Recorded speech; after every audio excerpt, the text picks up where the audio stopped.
Hi guys, this is Sherwin, a media specialist skilled in art direction and copywriting. Today is a fabulous day and I'm doing this podcast after a very long time. In fact, recently I got this mail from Mr. Andre Thomas. He's a young, talented designer from Kerala and he sent me a couple of questions. The first question is, what is the difference between a good design and a bad design? What is a non-brainer and a brainer design, and is it necessary to know 3D Max, AutoCAD and HTML to be called a graphic designer? In fact, only 3 questions are simply amazing and I will answer each of these questions one by one.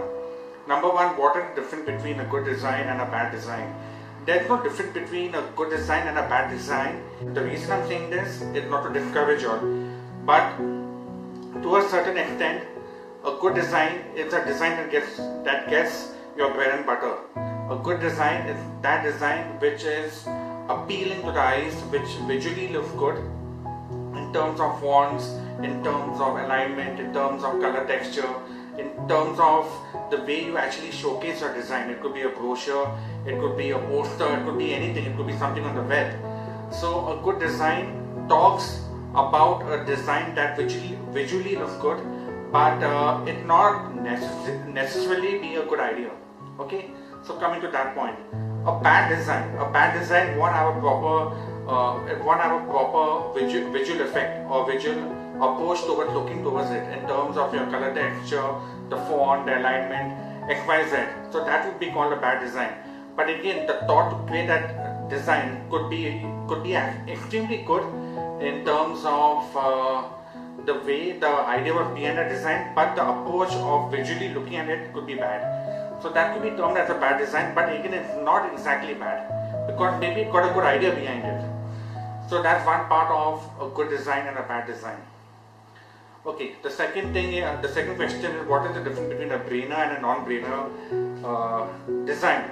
So that's a very interesting question and I love this question. So coming to the question of what is the difference between a brainer and a non-brainer design.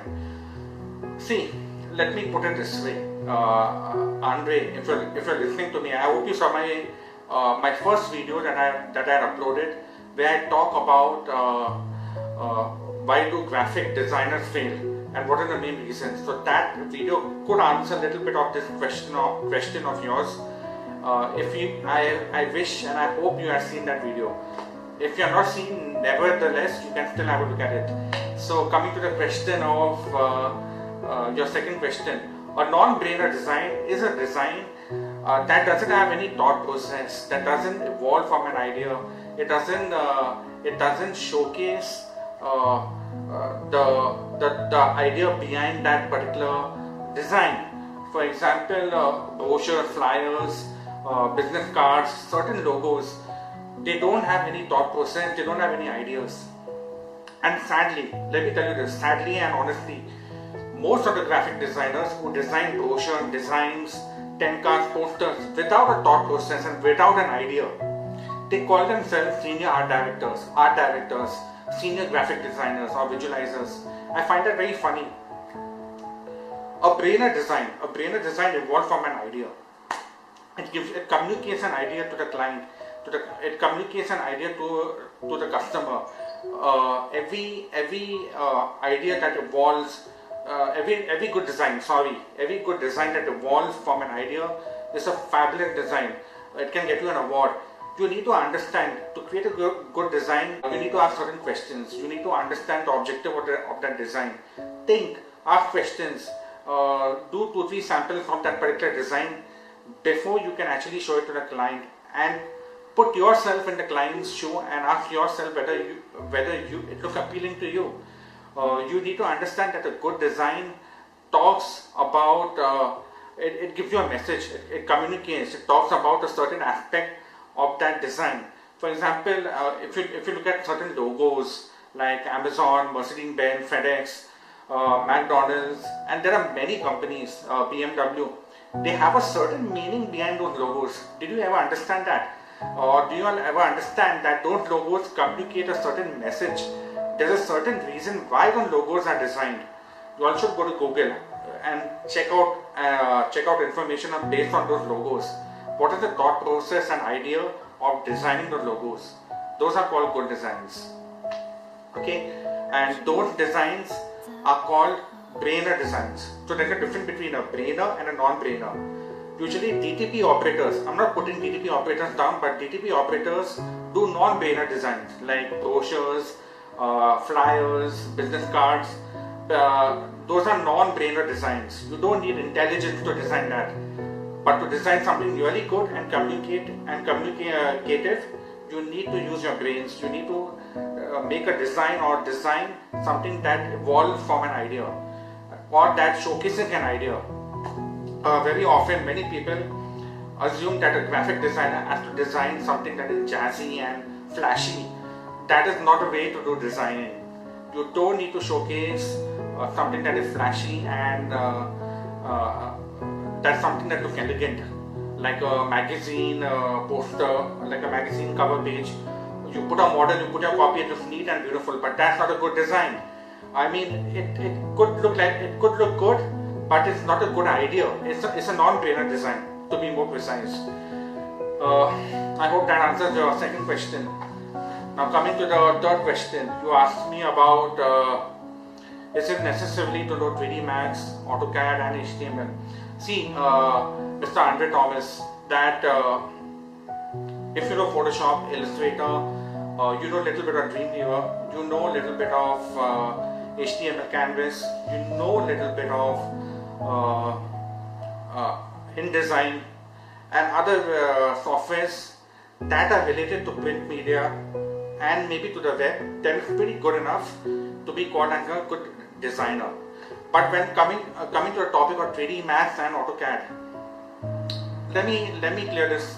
Let me clear this for you, that AutoCAD is meant for civil engineers, but yet graphic designers love to do AutoCAD, and I don't know why. Civil engineers and architects use 3D Max and AutoCAD. 3D Max can still be used by a graphic designer who loves animation, who loves visual effects. In fact, 3D Max and After Effects go hand in hand together.